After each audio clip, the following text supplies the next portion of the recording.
अस्सलामु अलैकुम रहमतुल्लाहि व बरकातुहू। बिस्मिल्लाहिर्रहमानिर्रहीम। अद्दरसुल अव्वल की तमरीन जो है, पहली दूसरी, ये लफ्ज़ क्या है, उसकी अक़साम, तो ये सब आप सबक जो आपको मिला है उसी में से इनके सवालात ढूंढ सकते हैं। बहुत ही आसान है। अगर तो आपने सबक को समझा है, याद किया है, तो पहली दो तमरीनें आपके लिए मुश्किल नहीं है, तीसरी भी मुश्किल नहीं है। बहरहाल फिर भी बाज़ तलबा को जो है वो समझ नहीं आती, तो इसको हल करते हैं इंशाअल्लाह। दो जुज़ जो है, मुफ़रद और मुरक्कब को अलग अलग कीजिए। अकेला एक लफ्ज़ हो तो उसको मुफ़रद कहा जाता है, दो हों या उससे ज़ायद दो मुरक्कब कहलाता है। अल हयाओ, तो हया में कितने लफ्ज़ हैं यहाँ पर कितने लफ्ज़ हैं? एक ही लफ्ज़ है अल हयाओ, तो ये क्या है? मुफ़रद है, मुरक्कब नहीं है। रसूल ना, रसूल एक है और ना इसमें दूसरा लफ्ज़ है, इसमें ज़मीर ना, ये जमा मुतकल्लिम का सीगा है जिसका माना होता है हमारे। रसूलुना, हमारे रसूल, तो ये क्या है? नंबर दो, ये मुरक्कब है। अर्रजाओ मुफरद है, उम्मीद करना, इसका माना है उम्मीद, ठीक है। रब्बुल आलमीन, तो ये दो हैं, मुरक्कब है। आलमीन का रब, आलमीन आलम की जमा है, रब का माना है पालने वाला, तमाम जहानों का पालने वाला, तो ये मुरक्कब है, मुफरद नहीं। अस्सिद्क़, ये जो अस्सिद्क़ है ये क्या है? मुफरद है, एक लफ्ज़ है। दो होते या उससे ज़ायद तो इसको मुरक्कब कह सकते हैं हम। अब ये एक है, अकेला है, तो इसको मुफरद कहेंगे। सच्चाई इसका माना है। अब्दुम मुमिनुन, कितने हैं? अब्द बंदे को कहते हैं, मोमिन ईमान वाला। तो अब ये दो लफ्ज़ हैं, ये मुरक्कब कहलाएगा, सही है। अल अमानतु, अब ये अमानत एक लफ्ज़ है, मुफरद है, अकेला है, तो अल अमानतु क्या है? मुफरद है, मुरक्कब नहीं है। नाक़तुल्लाहि, अल्लाह की ऊँटनी, मुदाफ़ मुदाफ़ इलैह। अब ये क्या है? दो लफ्ज़ का, दो अल्फाज का मुरक्कब है, तो इसको मुरक्कब कहेंगे, मुफरद नहीं कहेंगे।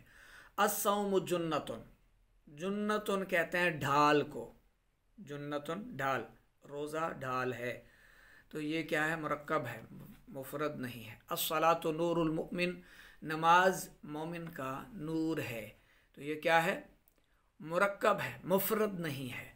तो जो जिन ईमान वालों के पास नमाज नहीं है वो अंधे हैं, अंधे हैं, और क़यामत के दिन भी नाबीना उठाए जाएंगे। आपको इल्म नहीं, आपने कुरान नहीं पढ़ा। सूरह ताहा 16वें पारे में मौजूद है, सूरह ताहा, आप उसका तर्जुमा पढ़ें।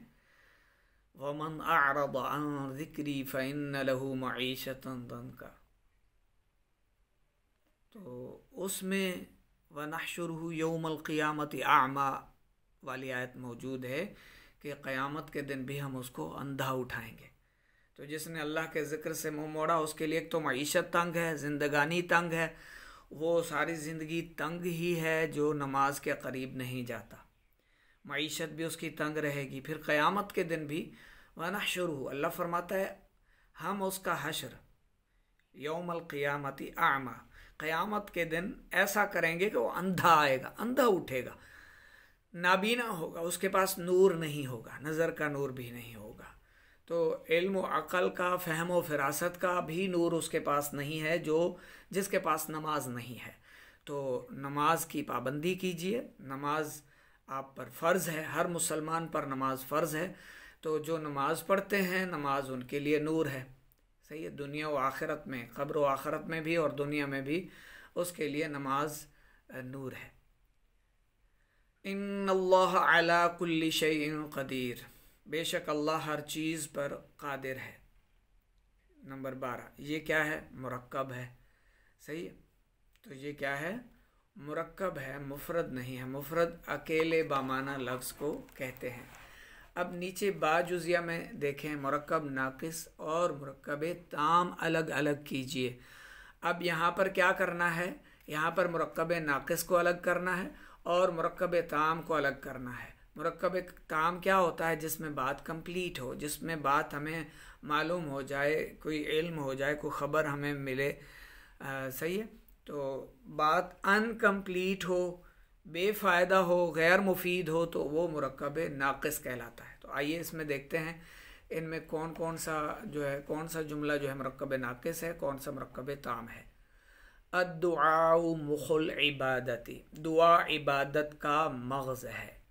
अब इसमें बात कंप्लीट हो रही है, सही है, हमें एक ख़बर मिल रही है। तो ये क्या है, ये मरक्कब ताम है।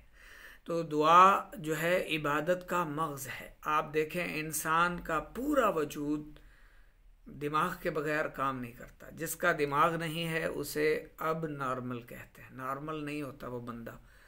तो इसी तरह जिसकी नमाज़ों के साथ दुआएं नहीं हैं, या जो दुआएं नहीं मांगता या दुआ मांगने में दिलचस्पी नहीं है, रग़बत नहीं रखता, तो वो भी जो है वो महरूम है। फ़इज़ा फ़रग़त फ़ंसब व इला रब्बिका फ़रग़ब, कुरान पाक में भी है, जब नमाज से फ़ारिग हो जाओ तो फिर दुआ में रग़बत इख्तियार करो, यानी रग़बत के साथ दुआ मांगो। हमारा क्या हाल होता है, हम ये जो शिकवे शिकायतें लिए फिर रहे होते हैं कि हमारी दुआएं कबूल नहीं होती। हमें दुआएं मांगने का सही मानों में तरीक़ा ही नहीं है। हाथ उठाए हुए, कोई घुटने पर हाथ रख कर बैठा होता है, कोई जो है वो उंगलियों से खेल रहा होता है दुआ मांगते हुए, कोई दाढ़ी से खेल रहा है, तो कोई कपड़ों से खेल रहा है दुआ मांगते हुए, कोई साथ वाले नमाजी भाई को देख रहा है, तो कोई इमाम साहब पर नज़रें गाड़े हुए है, तो कोई दीवारों को देख रहा है, तो कोई इधर उधर ऊपर देख रहा है, मांग दुआ रहा है, और इधर उधर सर घुमाकर मस्जिद का जो है वो मुआयना कर रहा है दीवारों का। चाहे घर में ख़वातीन दुआएं मांग रही हैं तो दुआ भी मांग रही हैं, घर वालों को भी देख रही हैं, घर के काम काज, घर के मामलात और माहौल पर भी नज़र रखे होती है। तो दुआ रग़बत के साथ मांगें। दुआ जब मांगें, आप जब किसी से पैसे मांगते हैं तो अपना मुंह घुमाकर उससे मांगते हैं, इधर उधर देखते हुए मांगते हैं कि जी 100 रुपये दीजिएगा, 1000 रुपये दीजिएगा। यानी बीवी जो है वो शोहर से मांगती है, या बेटा माँ से तलब करता है, बाप से मांगता है, बेटी हो तो वो भी माँ बाप से तलब करती है। तो किसी से भी आप पैसा मांगते हैं या अपनी कोई ज़रूरत की चीज़ जो आपके काम आती है वो फिर आगे वो नहीं देता, तो उससे आप कितना जो है वो शक्ल थोड़ी सी रोने वाली बना लेते हैं, जे दे दो ना जी, दे दो। तो इस तरह करके आप बड़ी दिलचस्पी से दुनियावी चीज़ दुनियादार से तलब करते हैं, जबकि अपने मालिक व मौला, अपने माबूद हकीकी, अपने रब अज़्ज़ा वजल से मांगते हुए आपको देखा जाए तो ऐसा लगता है कि आपके ज़रिए, यानी आपके जो एक्सप्रेशन होते हैं, यानी आपकी अदाएँ, उनसे ऐसे मालूम हो रहा होता है कि जैसे आप बेजारी से दुआ मांग रहे हैं। तो ऐसे नहीं होना चाहिए। जब भी दुआ मांगें इसके 4 आदाब हैं। हाथ सीने की सीध में सीधे रखें, या फिर जो है वो चेहरे की सीध में रखें, या कंधों की सीध में रखें, या फिर इतने ऊपर उठा लें कि बगलों की सफ़ेदी नज़र आ जाए। और ये सुन्नत भी है और मुस्तहब तरीक़ा है, बेहतरीन तरीक़ा है। और जब भी हाथ खोलें तो हाथ की हथेलियाँ अर्श या आसमान की तरफ सीधी खुली होनी चाहिए, आसमान की तरफ, सही है। नज़र झुकी हुई हो, गुनाहों पर अपनी नज़र करते हुए अपने रब से गुनाहों की मुआफ़ी तलब करें, और उस अल्लाह की बारगाह में फिर दुआएं मांगें, खैर तलब करें। तो इंशाअल्लाह ज़रूर आपकी दुआएं मुस्तजाब होंगी इंशाअल्लाह। दुआएं ऐसा बिल्कुल भी नहीं है कि कबूल नहीं होती। अब कल का ही एक वाक़या पेश आया, एक जगह पर जो है वो एक मरीज़ था, उस पर कोई जिन्नात वगैरह के मामलात थे। तो उन्होंने कहा कि हम जो है किसी आमिल को, किसी फ़लाँ को जो है वो राब्ता कर रहे हैं, तो ताकि ये जो तकलीफ़ है मरीज़ की ये दूर हो जाए। तो मैंने अर्ज़ की कि आप किसी आमिल को ना बुलाएं, आप सूरह फ़लक और सूरह नास पढ़कर इन पर दम करें, अल्लाह रब्बुल इज़्ज़त की बारगाह में दुआएं मांगें। अल्लाह ताला के सिफ़ाती नाम हैं जो बुज़ुर्गों ने बताए हैं कि अगर जिन्नात हरकत करें, जिन्नात तकलीफ़ पहुँचाएँ, तो आप ये दम करें उन पर पढ़कर। तो इस तरह करके जो है, लेकिन वो मरीज़ को लेकर आ गए यहाँ पर, तो अल्हम्दुलिल्लाह उस पर जब दम किया गया तो कुरान पाक की बरकत से वो सब दूर हो गया, सब वो बिल्कुल इंसान ठीक हो गया, मरीज़ सही होकर बोलने लगा। पहले वो बोल नहीं सकता था। अच्छा, फिर वो गाड़ी में बैठे, तो अपना गाड़ी में बैठने लगे, तो उन्होंने गेट खोला और कोई लाक जो है वो अंदर रख दी और फिर गेट बंद कर दिया। तो वो ऑटोमेटिक जो है उस पर लाक लग जाते हैं उस गाड़ी में, तो उसको बंद कर दिया। ये एक तहदीस नेमत के लिए कि अल्लाह रब्बुल इज़्ज़त हमारी वाकई हमारी शहर से भी ज़्यादा करीब है, वो नज़दीक है, हमारे करीब बहुत ज़्यादा। हम गाफिल हैं, हम उससे दूर हो जाते हैं, हम भटक जाते हैं, बहक जाते हैं, दूर हो जाते हैं। अल्लाह रब्बुल इज़्ज़त हर वक्त हमारे बहुत ज़्यादा करीब है, शहरग से भी ज़्यादा करीब है, तो उससे अपना ताल्लुक़ ऐसा बनाएं कि आपको किसी मोड़ पर भी कोई परेशानी आए तो फ़ौरन अल्लाह रब्बुल इज़्ज़त की मदद आपको पहुंच जाए। तो आप अल्लाह रब्बुल इज़्ज़त से तलब करते हुए तो इधर उधर देखें और जो है वो तवज्जो ना रखें, बेरग़बती हो, बेजारी हो, तो फिर कैसे आप कामयाबी हासिल कर सकते हैं। गाड़ी को लॉक लग गई तो फिर वो परेशान हुए और मुझ तक इत्तला पहुंची तो मैं बाहर गया, उस गाड़ी को देखा तो वो बिल्कुल गेट वगैरह बंद कर चुके थे। तो अब इसका क्या हल है? कोई हल नहीं, शीशे भी बंद हैं गाड़ी के। अब वो मैकेनिक ही आए और उसको कोई जो है वो, फिर उनके पास कुछ चाबियां थी, वो लगा कर चेक किया गया, लेकिन वो बिल्कुल नहीं खुली। तो मैंने दिल में सोचा, या अल्लाह, इस मरीज़ को जो है वो तूने इधर उधर भटकने से महफूज रखा, कहीं भी नहीं जाने दिया और तेरे घर की तरफ ये आ गए। अल्लाह तेरे घर की तरफ आए और इस उम्मीद पर कि हमें अल्लाह रब्बुल इज़्ज़त की रहमत से छुटकारा हासिल होगा। तो ये अब आजमाइश आ गई है, ये जिन की हरकत है, यानी जिन्नात की है, मज़ीद इस गाड़ी के साथ ये जो चक्कर हुआ, या कोई और मसला है, जो भी हो, हमें तो यकीन है हम ही जीतेंगे, हम ही गालिब आएंगे, क्योंकि हमारा रब जो है वो अज़ीज़ है, अलीम है, कादिर है, कदीर है। तो इंशाअल्लाह दुश्मन जो है वो मग़लूब ही रहेगा। मैंने दिल ही दिल में ये सारी चीज़ें कहीं और थोड़ा सा जो है वो अल्लाह रब्बुल इज़्ज़त की बारगाह में नदामत और शर्मिंदगी का इजहार भी किया, माफ़ी तलब की अल्लाह रब्बुल इज़्ज़त की बारगाह में, और अपने रब अज़्ज़ा वजल की बारगाह में इल्तिजा की, अर्ज़ की कि या अल्लाह, अब ये जो मामला पेश आया है, अब ये जो गाड़ी लॉक हो गई है, तो ये आजमाइश है, और बेशक अब तक जितनी हम पर आजमाइशें आईं, तूने ही हमें उनसे निजात बख्शी है। हम बीमार होते हैं तो तू ही हमें शिफा देता है, हमें तू ही बेहतरीन रिज़्क़ देने वाला है। तो इस बला और आफत से भी हमें निजात अता फरमा, बग़ैर किसी ज़िल्लत और रसवाई के। तो ऐसे दिल ही दिल में मैं थोड़ी देर के लिए दुआएं की, और फिर उसको यानी भाई को मैंने अर्ज़ की कि आप परेशान ना हो, दुरूद शरीफ पढ़ें और अल्लाह रब्बुल इज़्ज़त से दुआएं मांगें। अल्लाह तबारक व तआला आसानियाँ पैदा फरमाने वाला है और वो हर चीज़ पर कादिर है। और फिर बिस्मिल्लाहिर्रहमानिर्रहीम पढ़कर उस गेट को जो है वो ऐसे जो है वो जैसे पीछे करते हैं खोलने के लिए, तो खोला तो अल्हम्दुलिल्लाह वो गेट खुल गया। तो जो वो मरीज़ थे और जो उनके साथ है वो भी खुश हो गए इस बात पर कि अल्हम्दुलिल्लाह वाकई अल्लाह रब्बुल इज़्ज़त हमारा बेहतरीन मददगार है, हस्बुनल्लाहु व निअमल वकील। मसला हमारे अंदर है, मसला जहाँ हम नाकाम होते हैं हमारी अपनी कोताहियों के सबब होते हैं, हमारे अपने जो है वो एक दिमाग, जहन, हमारे गुमान के हिसाब से ही हम नाकाम हो जाते हैं।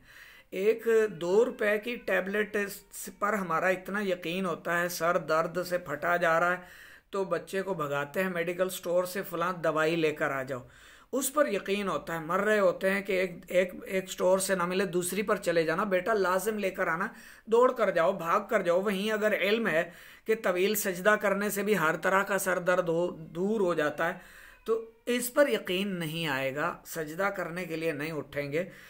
और वैसे ये एक इबादत का एक तरीक़ा भी है, अल्लाह रब्बुल इज़्ज़त की बारगाह में सजदा किया जाता है। तो इबादत से तो हम दूर भागते हैं ना, इबादत से तो हमारा ये अल्लाह से तो हमारी बनती ही नहीं है, हमारी तो अल्लाह रब्बुल इज़्ज़त से जो है वो एक तरह की कटी है, एक तरह से हम दूर हैं। अल्लाह फरमाता है नमाज़ पढ़ो, हम नहीं पढ़ते।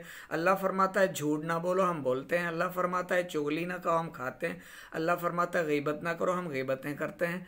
अल्लाह फरमाता है फसाद ना फैलाओ, आपस में प्यार और मोहब्बत से रहो। हमें मज़ा ही नहीं आता जब तक 2-4 गालियाँ ना दें किसी को, हमें मज़ा ही नहीं आता जब तक किसी पर गुस्सा ना दिखाएं, किसी पर भड़के ना। और वो तो दिन ही हमारा नहीं गुजरता जब हम किसी पर अपना गुस्सा नाफिज ही ना करें। तो याद रखिए, हदीस शरीफ का मफ़हूम है, वो शख्स अपना ठिकाना जहन्नम में जान ले, यानी उसका ठिकाना जहन्नम में है, जिसको गुस्सा आता है और वो अपने गुस्से को नाफिज किए बगैर नहीं रहता, यानी अपने गुस्से पर कंट्रोल नहीं करता, काबू नहीं करता, बल्कि अगले पर नाफिज करता है वो गुस्सा। तो ऐसा शख्स बदतरीन शख्स है और ऐसे शख्स का ठिकाना जहन्नम है। तो असल में हमारी अल्लाह रब्बुल इज़्ज़त के बारे में जो एक नीयत है, इरादा है, गुमान है, वो अच्छा बनता नहीं है। टैबलेट के बारे में अच्छा गुमान है कि हाँ ये खा लूँगा या खा लूँगी तो सर दर्द दूर हो जाएगा। अल्लाह रब्बुल इज़्ज़त के बारे में भी गुमान रखें, यही गुमान रखें कि वो आपके करीब है। नहनु अक़रबु इलैहि मिन हब्लिल वरीद, वो खुद फरमाता है मैं तुम्हारी शेरक से भी ज़्यादा करीब हूँ। ए मेरे भाई, ए मेरी बहन, जो तेरी शेरक से भी ज़्यादा करीब है, कभी तूने उससे सरगोशियाँ की हैं? कभी उससे तूने, जब आप किसी अपने करीबी से, जब आप अपने करीबी से बातचीत करते हैं, चाहे तो आप दो ही अकेले बैठे हों, तीसरा कोई भी ना हो, तो अपनाइयत की वजह से आप उसके कान में खुसफुसाते हैं, आप उसको थोड़ा सा आहिस्ता आहिस्ता से भी बोलते हैं, उसके करीब भी ज़्यादा हो जाते हैं और उसको भी अपने करीब खींच लेते हैं। चाहे आप दो अफराद बैठे हो, तीसरा कोई सुनने वाला भी नहीं है, फिर से भी आप खुसफुसा रहे हैं थोड़ा सा। ये एक आपका अंदाज है उसको, उससे गुफ्तगू करने का।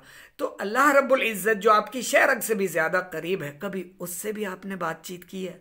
कभी उससे भी आपने सरगोशियाँ की हैं? कभी उससे भी आपने जो है वो, जब आप अकेले बैठे होते हैं, अल्लाह से भी कभी कलाम किया आपने, बातें की हैं? नहीं की ना। तो करना शुरू करें और अल्लाह से हमेशा अच्छा गुमान रखें। और ये भी किताब अज़्ज़वाजिर अन इक़्तिराफ़िल क़बाइर में आपको ये रिवायत मिलेगी, कबीरा जहन्नम में ले जाने वाले आमाल किताब, सफ़ा नंबर मुझे याद नहीं है, उसमें आपको ये रिवायत मिल जाएगी जिसमें एक हदीस कुदसिया है। महबूब सल्लल्लाहु अलैहि वसल्लम, इन्हें बता दीजिए कि हम अपने बंदों के साथ उनके गुमान के मुताबिक मुआमला करते हैं। अगर तो हमारा बंदा हमसे खैर का, यानी अगर हमारे बंदे का ये गुमान है कि उसको खैर मिलेगी, उसको शर मिल ही नहीं सकता, शर उस तक नहीं पहुंच सकता, उसको खैर ही मिलेगी, तो है मेरे महबूब उसके लिए खैर ही है सल्लल्लाहु अलैहि वसल्लम। और जिस शख्स को गुमान हो शर का कि मुझे शर ही पहुंचेगा, तो फिर उसके लिए शर ही है। तो अच्छा गुमान रखें और गिड़गिड़ा कर दुआएं मांगा करें। और पैसे मांगने के लिए आपको रोना भी ना आए तो चेहरा तो रोने जैसा बना लेते हैं, तो अल्लाह की बारगाह में फिर क्यों नहीं चेहरा रोने जैसा बना लेते कि अच्छों की नकल करना भी तो अच्छा है। रोया करें अल्लाह की बारगाह में। आप लोगों के सामने रोते हैं, कभी अल्लाह के सामने भी रोकर देखें, इंशाअल्लाह वो ज़रूर आपको नवाजेगा। वो बहुत बड़ा मेहरबान है। रहमान का तो आप तर्जुमा शायद समझ ही नहीं पाए अब तक। वो बहुत बड़ा मेहरबान है, बहुत निहायत रहम वाला है, वो बहुत करीम है। वो इंशाअल्लाह आप पर करम फरमाएगा। आप आएँ तो सही अल्लाह की तरफ, पूरे मन से आएँ। आप पूरे मन से नहीं आते, पूरे दिल से नहीं आते, आधे अधूरे आते हैं। आप चाहते हैं शैतान की भी इताअत जारी रहे और अल्लाह की बारगाह में भी हाज़िरी देता रहूं। तो शुरू में जब तक नफ्स व शैतान आपको दबाए हुए हैं, तंग किए हुए हैं, तो आप अल्लाह रब्बुल इज़्ज़त की बारगाह में ये अर्ज़ करते रहा करें कि या अल्लाह, मेरे बदआमालियों के शर से मुझे पनाह अता फरमा, मेरे गुनाहों के शर से मुझे पनाह अता फरमा। क्योंकि गुनाहों की भी नहूसत होती है जो आपके रिज़्क़ को खा जाती है, आपके नसीब को, मक़सूम मुक़द्दर को खा जाती है।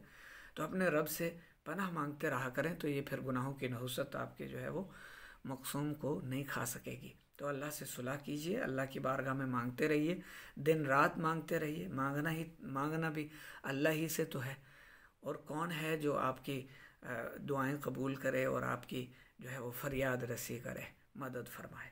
अल्लाह रब्बुल इज़्ज़त बेहतरीन मददगार है। अल्लाह रब्बुल इज़्ज़त जो है वो सुनने वाला है, सुनता है और कबूल फरमाता है। तो अल्लाह की बारगाह में दुआएं मांगते रहा करें और गुमान भी, यकीन भी उस टैबलेट से ज़्यादा रखें। टैबलेट की क्या औकात है, आप अल्लाह पर ज़्यादा गुमान, बेहतर जो है वो अपना हुस्न ज़न रखा करें, वो आपके साथ है और वो इंशाअल्लाह आपकी मदद फरमाएगा। दूसरे पैरा की तरफ जाते हैं। अत्तुहूरु शत्रुल ईमान, सफाई निस्फ़ ईमान है। ये मुरक्कब इताम है, बात कंप्लीट है इसमें। उकूकुल वालिदैन कबीरतुन, वालिदैन की नाफरमानी बहुत बड़ी चीज़ है, कबीरा गुनाह है। तो वालिदैन की नाफरमानी वाकई ये बड़ा गुनाह है। तो माँ ने जिस काम से रोक दिया आप रुक जाया करें, बाप ने जिस काम से मना किया उनको आप जो है ना उल्टी सीधी दलीलें देकर उस काम पे लगे ना रहा करें। बस जी लब्बैक अम्मी जान, जी अब्बू जी, बेहतर, ठीक है, मैं जैसे आप हुक्म करें वैसे ही मैं हाजिर हूँ, मैं वैसे ही करूँगा, वैसे ही करूँगी। इस तरह माँ बाप की फर्मा बरदारी करनी है, इताअत करनी है। उफ़्यूं वला तनहरहुमा फरमाकर ये भी मना, यानी चेहरा बनाने से भी मना कर दिया कि मुंह भी मत बनाया करो। बाज़ बच्चे कहते हैं ना, हम तो माँ बाप के बिल्कुल इताअत गुजार हैं, फर्मा बरदार हैं, लेकिन बस वो जब माँ बाप कहते हैं, बुरी लगती है बात, तो फिर मुँह बना लेते हैं, मुँह सुझा लेते हैं। तो इसका भी मना है। ऑफ करने से भी मना किया गया माँ बाप के सामने। ओहो ये क्या कर दिया अब्बू जी, ये क्या किया आपने अम्मा जी, अम्मी जी, आपको तो पता ही नहीं चलता, आप तो यूं हैं, आप तो यूं नहीं। माँ बाप की इज्जत करो, एहतराम करो, और क्या करना है, इताअत करो। और जिस काम से रोकते मुंह भी मत बनाओ, मुंह सुजाने की भी इजाजत नहीं है, इजाजत नहीं है आपको। मुंह बना लेते हैं ना, वो भी गुनाहगार होते हैं, याद रखिएगा। तो ये भी मुरक्कब ताम है। अल यमीन उल गमूस, यमीन कहते हैं कसम को, गमूस कहते हैं पुख्ता। यमीन लग़्व कसम को कहते हैं, लेकिन जब गमूस इसके साथ शामिल हो जाता है तो ये होती है पुख्ता कसम के लिए होता है। अल यमीन उल गमूस, पुख्ता कसम। क्या पुख्ता कसम, तो इससे बात कोई समझ नहीं आ रही, तो ये मुरक्कब नाक़िस है। अल मोमिन मिरातुल मोमिन, मोमिन मोमिन का आईना है, तो ये मुरक्कब ताम है। सैयदुल कौमी खादिमुहुम, कौम का सरदार कौम का खादिम है। सैयद मुदाफ़, कौम मुदाफ़ इलैह, और खादिम मुदाफ़ है, और हम ज़मीर जो इसमें है ये मुदाफ़ इलैह है। तो ये यानी कौम का जो सैयद होता है वो कौम का खादिम होता है। तालबुल इल्मी फ़रीदतुन, इल्म का हासिल करना फ़र्ज़ है। तो ये नंबर 6 और 7 दोनों मुरक्कब ताम हैं। अल बरकतु मअ अकाबिरिकुम, बरकत तुम्हारे बड़ों के साथ है, तो ये भी मुरक्कब ताम है। आमतुम मुमिनतुन, ये भी मुरक्कब नाक़िस है, ताम नहीं है, इसमें बात मुकम्मल नहीं। ला यदखुलुल जन्नत कातिअन, ये मुरक्कब ताम है, इसमें बात मुकम्मल है, नहीं दाखिल होगा जन्नत में कता ताल्लुक़ी करने वाला, रिश्ते तोड़ने वाला। हाँ जी, जन्नत के अबदी ठिकाने से महरूम हो रहे हैं आप। भाई भाई से नहीं बोल रहा, नहीं बोलूँगा इससे, मैंने इसके साथ ये भलाइयाँ की हैं, इसने मेरी इज्जत नहीं की। माँ बेटियों से रूठी हुई है, बेटियाँ माँ से रूठ गई हैं, औलाद माँ बाप से रूठ गई है। ऐसा दौर चला, ऐसे लोग देखने को मिल रहे हैं, पता नहीं क्या होगा। कोई जन्नत में जाने वाला भी है या बस सारे के सारे दौड़ लगा रहे हैं, दौड़ रहे हैं शैतान के पीछे, और उसके हाथ थामे हुए शैतान ने बस वो दिल में बुरी बात डाल दी, उसके पीछे लपक पड़े और भाई के दुश्मन हो गए। भाई का गिरबान थामने तक भाग दौड़े चले गए। बाप की नाफरमानी, माँ की नाफरमानी, बहनों की दिल आज़ारी, भाइयों की अकतलफी। तो जो रिश्ते तोड़ता है ना, वो जन्नत में नहीं जाएगा। तो रिश्ते मत तोड़ो, रिश्ते जोड़ा करो। ये भी आम है कि हमसाए के हुकूक जानते हो भी हमसाए को नाराज़ रखेगा।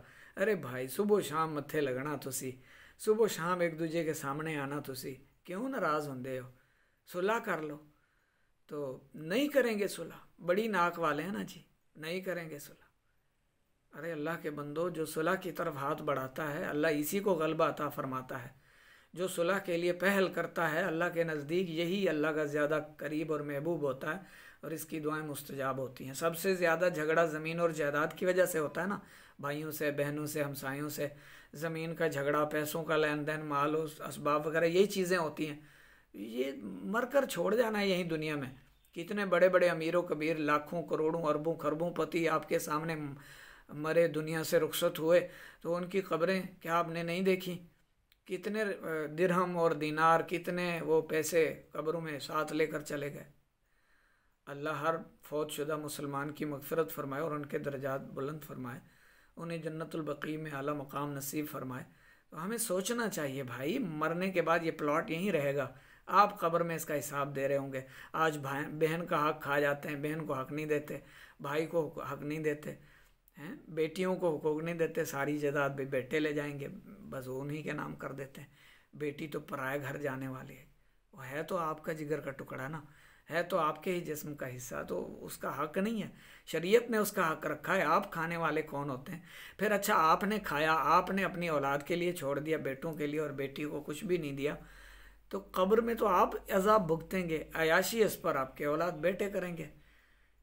हैं, क्या ख्याल है? आपको अपने कब्र आखरत में अजाब जमा करना चाहिए, या यहीं दुनिया में ही जिनके जितना हक़ बनता है उसको देकर मरना चाहिए? यानी ये अपना नसीहतें करके, वसीयतें करके मरना चाहिए। तो किसी के हक़ पर कब्ज़ा मत कीजिए, किसी का हक़ मत खाइए भाई। ये दुनिया अर्जी है, ये हम बस चंद दिन के मेहमान हैं, चले जाना है। सब चले गए इस दुनिया को छोड़कर, हम भी चले जाएंगे। ये दुनिया किसी की नहीं। इस आज आपके बेटों के पास अगर चली भी गई है तो कल वो बेचकर किसी और के पास पहुंचा देंगे। या फिर वो आगे चलते चलाते वो दूसरों के पास जाती रहेगी। ये किसी की नहीं है, किसी एक की नहीं। पैसा आज आपके पास है, कल दूसरे के पास होगा, आप उससे कोई चीज़ ख़रीद कर लाएंगे, फिर वही चीज़ अगर बिजली के ज़्यादा उस शॉर्ट से जो है वो जल गई वो मशीन, तो फिर वो पैसा ख़त्म हो गया, दूसरे के का पास पहुंचा और मशीन जो आपके पास आई वो आपके पास ज़ाय हो गई। पैसा आज है, कल नहीं है, कल है, परसों नहीं है।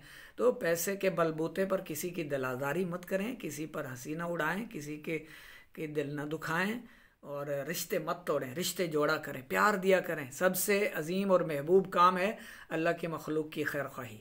अल्लाह की मखलूक से मोहब्बत करें, इन्हें इल्म दीन सिखाएं, इन्हें अखलाक सिखाएं, अच्छी बातें सिखाएं। बुरी बात किसी से भी ना किया करें, अच्छी बातें किया करें। नंबर 11, अल इल्मुन नाफ़े, नफ़ा बख्श इल्म। क्या नफ़ा बख्श इल्म? तो इसमें भी बात नामुकम्मल है, अनकम्प्लीट है, तो ये मुरक्कब नाक़िस है। अज़्ज़कातु क़ंतारतुल इस्लामी, ज़कात इस्लाम का एक हिस्सा है, एक जुज़ है। ये अज़्ज़कातु क़ंतारतुल इस्लाम ये मुरक्कब ताम है।